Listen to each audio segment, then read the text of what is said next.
told me I should fight back. They don't like that. Just know if you rock the boat, you better have a life raft. Woo! What up, everybody in the YTBC? I want to give a big shout out to the UGC and hashtag come back to boxing. When you get a chance, go to the description of this video. Check out the links to all my brothers in both those communities. And if you feel compelled to do so, go ahead and subscribe.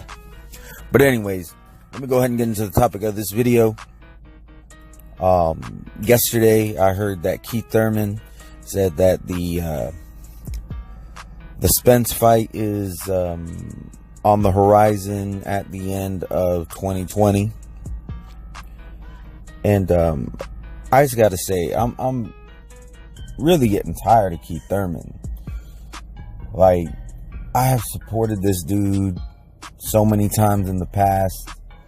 I defended him when, you know, he postponed the Sean Porter fight because he got injured. You know, I defended him a lot during his 22-month hiatus. I gave him props for vacating the WBC belt because I think that was the right thing to do. I said if he was going to be out much longer, then he should go ahead and do the same with the WBA. You know, there's a lot of support that I've given this dude.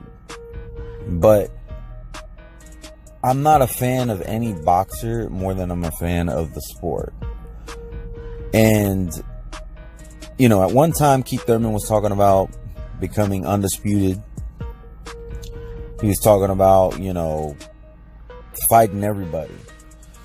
And when everybody first started talking about him fighting Spence, I just didn't feel that it was warranted at that time. But since then, Spence has become a champion. And although his competition hasn't been exactly spectacular since then, it is because he's having a hard time getting fights with, you know, the bigger names. The very same thing that happened to Keith Thurman when, you know, he was coming up. But at this point, there's just no excuse. You say you want to be undisputed. I believe Keith Thurman is 30 at this time. I mean, pretty soon you're going to be moving out of your prime.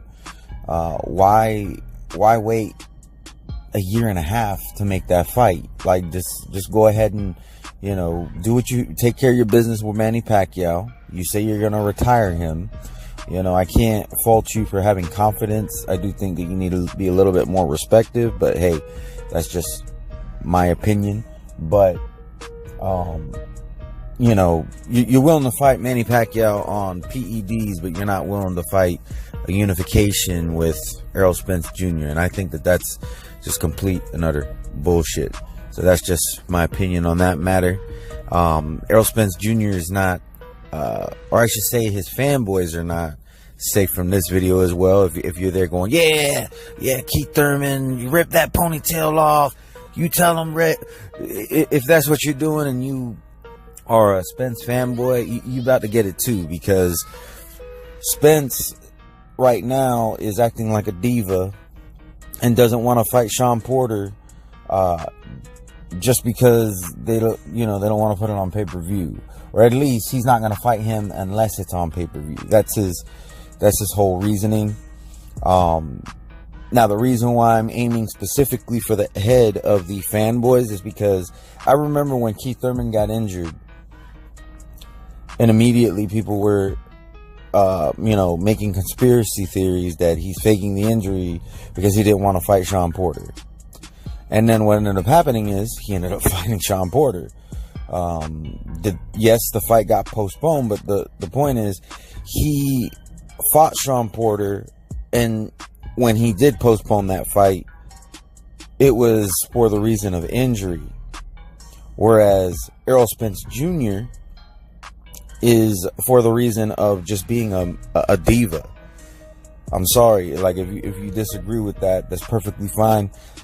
That's what the comment section is for. But, and I'm not even coming at, like, really the Spence fans. It's like I said, it's the fanboys, or maybe I should say the Thurman haters. Because, you know, if back then you were making those conspiracy theories and all this stuff, and you were giving Keith Thurman that heat, but you're not giving Errol Spence Jr. that heat because of whatever reason. I mean, there's really no good reason. I mean, Errol Spence is really the one who coined the phrase strap season. When Keith Thurman was going to fight Sean Porter, he didn't have a strap. And when he fought him, he still didn't have a strap. Now Sean Porter does.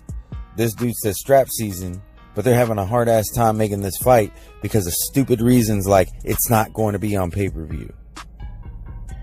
Last I heard, this fight is up in the air. And I mean, this is really par for the course with PBC. I mean, I don't want to come off as like a PBC hater, but that's the truth. In recent years, we have not had too many unifications on the PBC side. But in Top Rank, you've had an undisputed champion. I'm gonna be honest, I'm not sure who Usyk is promoted by, but he's become undisputed. You know, there's been unifications in other outfits. PBC seems to be the only one who has a problem, you know, making unifications happen. So, I mean, I'm just really tired of the welterweight division. And then both these guys, let me go ahead and flame them both.